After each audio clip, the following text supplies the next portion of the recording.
Hey everyone, and welcome to DnD Horror Stories with DnD Doge. In today's video, we have a story about how a Dungeons & Dragons game caused a couple to break up, a story about a player that just can't take a campaign seriously, and much more. But before we get into that, today is actually my birthday, and all I want for it is for you to like, comment, subscribe, and maybe even share the video. If not for me, then how about for a kitty?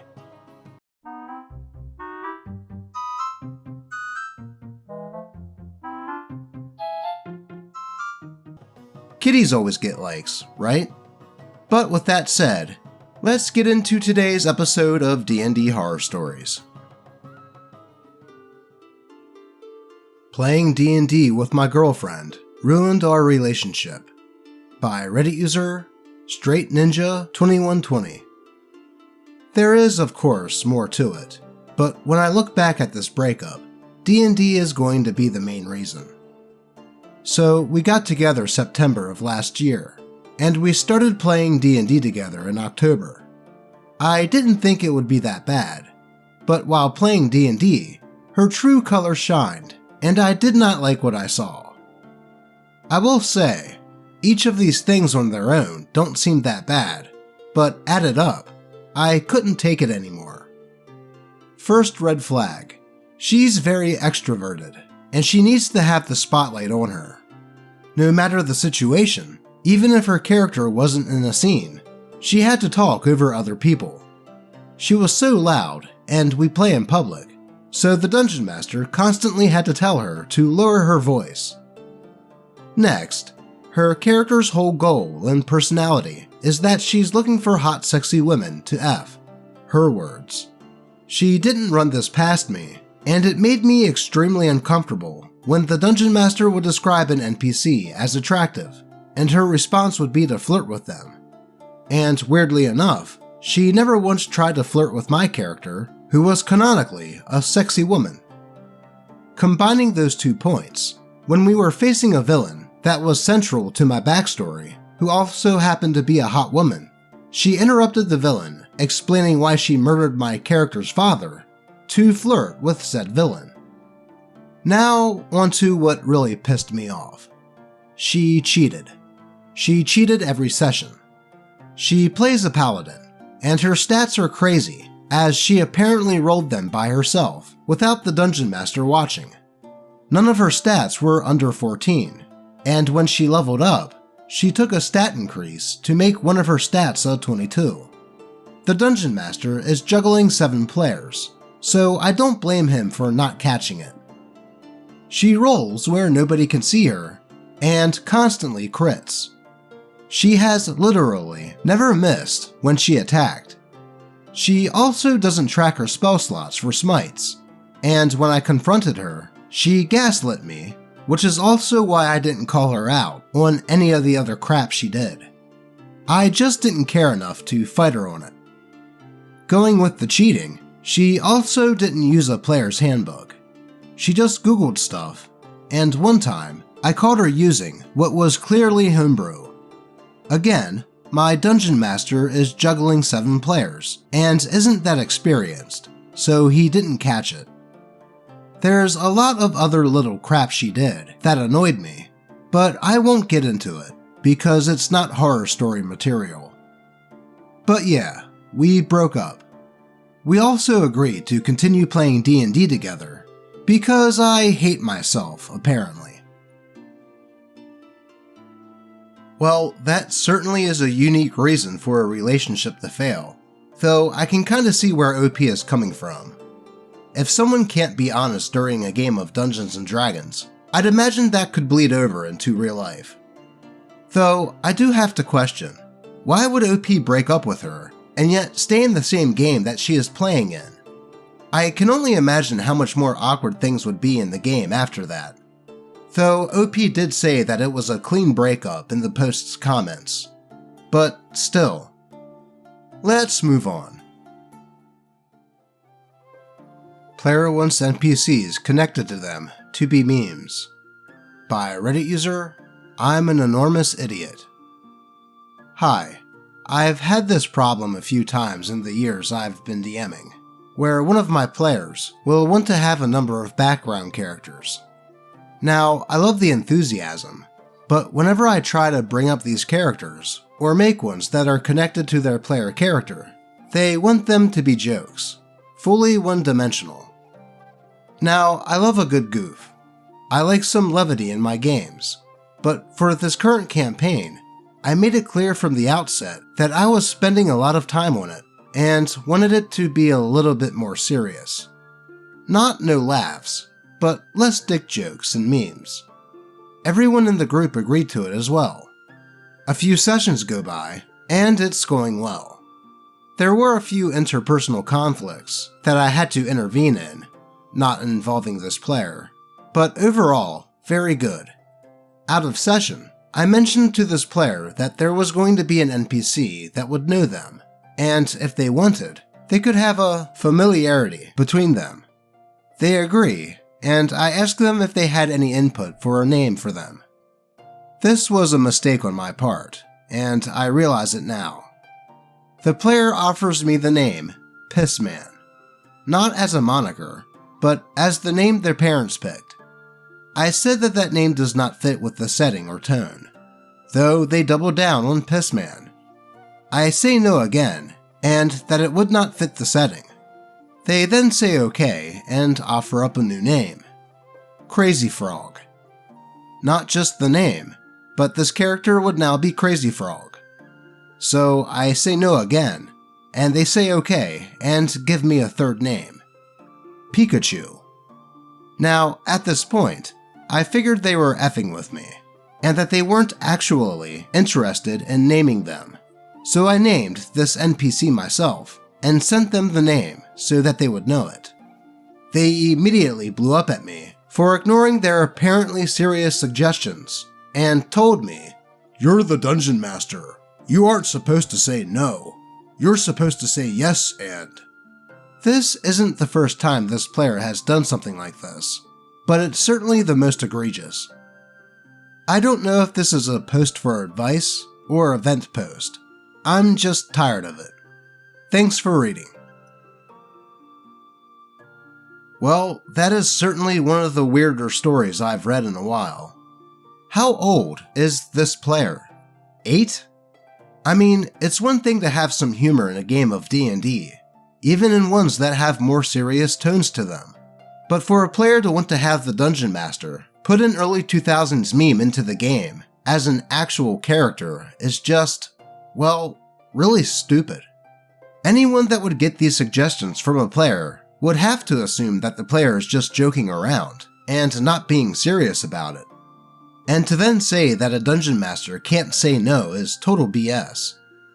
I would say have a talk to this player, tell them again that you're aiming for a more serious campaign, and let them know that you can absolutely say no to things that you don't want in the game. If he doesn't like it, then he can always find a new table to play at. Let's move on. Player wants infinite items, throws tantrum, by Reddit user Hellrune. I run a Cyberpunk Red game. I've had an online campaign running now for about 10 months. It's a solid group, and sure, we've had the occasional hiccup, but nothing worthy of this subreddit. Until now. The Cyberpunk Red rulebook doesn't have any real rules to dictate carry weight, or how many items someone can carry with them at a time. It just relies on a rule of common sense. I relied on that as well, and just kinda hand-waved checking for inventory a lot of the time. I don't like to get bogged down in micromanaging my players. I just want to get into playing. But there were a few moments where my player characters brought or were items that didn't make sense at all to where they were going. And narratively, it felt like it didn't work.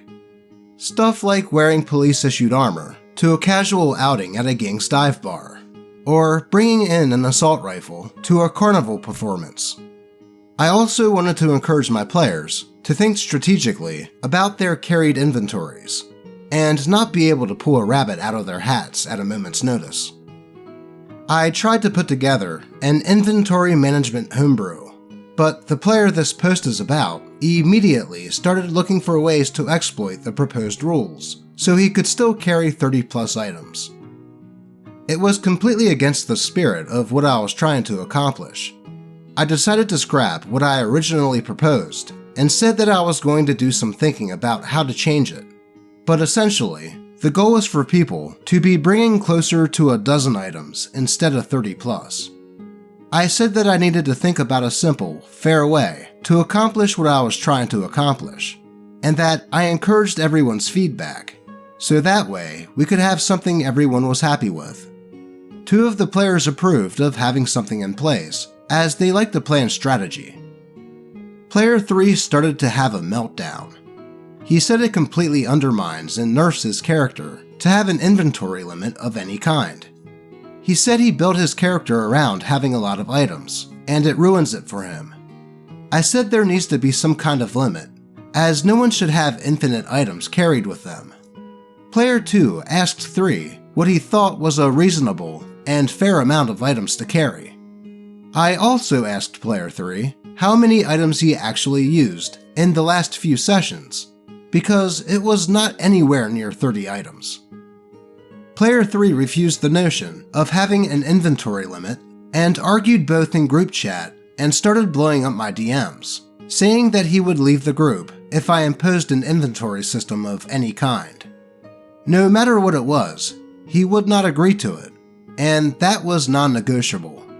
He then said that if I do this, I need to make his character stronger by making drugs more powerful and changing his gas jet weapon to use handgun instead of a shoulder arm skill. I said if he wants to make a more powerful drug or make upgrades to the gas jet, he needs to consult with our tech player to propose an invention. There's an entire role dedicated to making upgrades and modifying items, and I'm not going to do that for anyone for free. I ended up saying that I was suspending any kind of inventory management homebrew for now, and I would only implement something if everyone agreed that it was fair. Player 3 also refused this, since I still wanted to implement something at some point, and decided to quit the campaign. Quite frankly, the ultimatums, the tantrum, and the entitlement soured me to him as a player, and to be honest, as a person as well.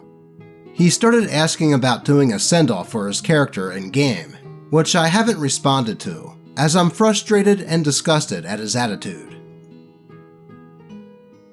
Well, I'm not personally well informed of the rules for Cyberpunk Red, as I've only played the video game, but it would make sense for a character to not be able to carry an infinite amount of items.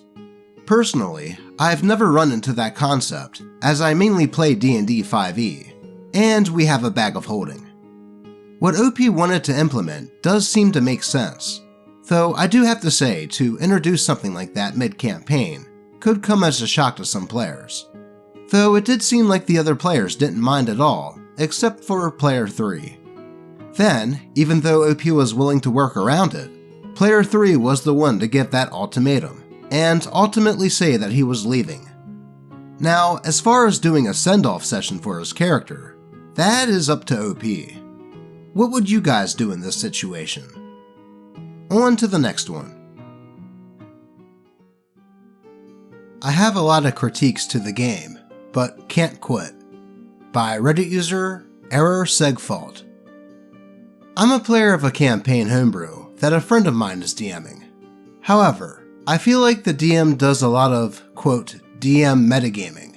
The NPCs are all similar, and there are a lot of punitive unfair penalties that he imposes on the players. I'll give some examples. When I say DM metagaming, it's that a random NPC behaves like he already knew our plans.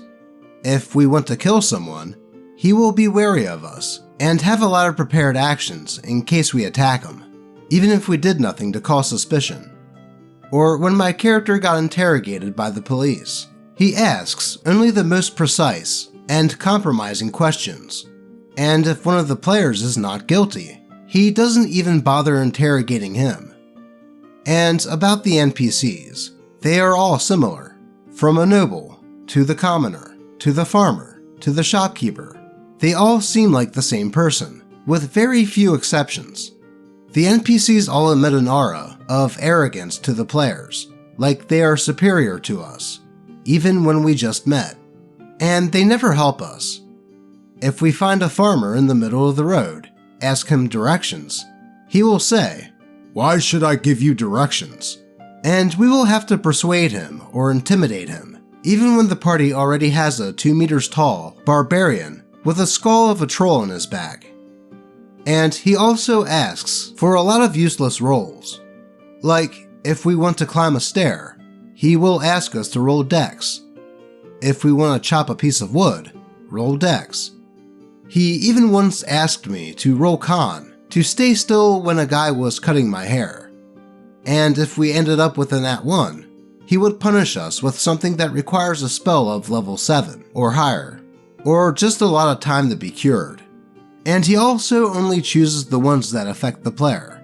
So if you are immune to poison, trust me, no NPC will try to poison you. But why don't I just leave the table? First, because that's the only table I have to play at. And second, because I like the DM and my friends that also play at that table. I sometimes private messaged the DM about some critiques I had in previous sessions, but he hardly ever hears me. He just comes up with a lot of excuses. And it's not cool for a player to always be criticizing your campaign. So I ask your opinion. Well, normally in this situation, I would say to talk to the Dungeon Master about your concerns. But as OP stated, they already tried. So I would say to talk to the other players about this, and see if they hold the same view of the game. If so, then maybe have an above-table discussion with everyone in the group about these issues. And hopefully, after the Dungeon Master realizes it's not just OP that has some issues with the game, this time they will listen and try to make things a bit better. Other than that, there isn't much else you can do to make the Dungeon Master change how he runs things. Though, what would you all suggest here? Let's move on. Player said I ruined his backstory. Am I wrong? By Reddit user Apazum135. Hey folks, so I had a recent DnD session that didn't go as well, and I'm wondering if I'm in the wrong here. I wanted to go into some fun missions based on my players' backstories. This particular one involved my brother's player character, which I thought would make things easier since we can talk easily since we live in the same house. We keep all our character sheets on a shared drive to avoid any problems, but unfortunately, my brother lost his due to a computer crash. I asked him to redo his backstory and stats, since we were still early in the campaign, but he didn't update it despite reminders. Fast forward to the session, and I found myself struggling to remember details of his character's story. Despite repeated requests for input, he didn't offer much, and when it came time to confront his character's nemesis, he suddenly claimed not to know him, which threw off the entire dynamic. Afterwards, he blamed me for not letting him write his own story, and said that I ruined everything. Despite weeks of preparation, the session fell flat, and no one had fun. My other players agreed that it wasn't solely my fault. To add to the frustration, my brother has been consistently late to sessions, plays video games during the game, and after this failed session, he immediately jumped back into gaming, despite claiming that he was tired. So, do you think I'm to blame here? And what would you have done in my shoes? Edit. Damn, I didn't expect so many people to comment. I've read everything, and I'm glad that people feel that I wasn't in the wrong. I think I'll focus on my other players since I talked to them, and they all agreed that his behavior wasn't the best. I'll notify him of the session, but in final, it is his decision if he wants to stay or not. And if so, I'll give his character a less important role in the whole story. And this is just a weird rant. One time, when we were starting the campaign, he rolled a 20, and he wanted to dance to, quote, seduce some guards, which was pretty funny. But all sessions after that, he always tries to, quote, dance, to see what happens, and has beaten the joke into the ground, and I'm tired of it. Sometimes I just can't handle it, so I'll do that every time he dances. He has a DC of 20. Yeah, that was totally not OP's fault. Like OP said, they did ask their brother to rewrite their backstory before the session, so OP would know how to involve it into the campaign story. For OP's brother to get upset that OP didn't get everything right is kind of outlandish, seeing how he didn't provide OP with the proper material. That, plus hearing about him playing video games while everyone is trying to play D&D, just shows that he really isn't that invested anyway. So I would say to just not have OP's brother in the game at all, but I can understand not doing that, as they live under the same roof, and that could cause some in-real-life strife. So perhaps OP just having their brother's character kinda in the backdrop is the best solution. And as far as the dancing, I could see how that could get annoying, kind of like when Pickle Rick was beaten into the ground. Though, what would you guys suggest here? But that is all I have for you today. As always, I appreciate all of you, and may your games remain horror story free. Until next time.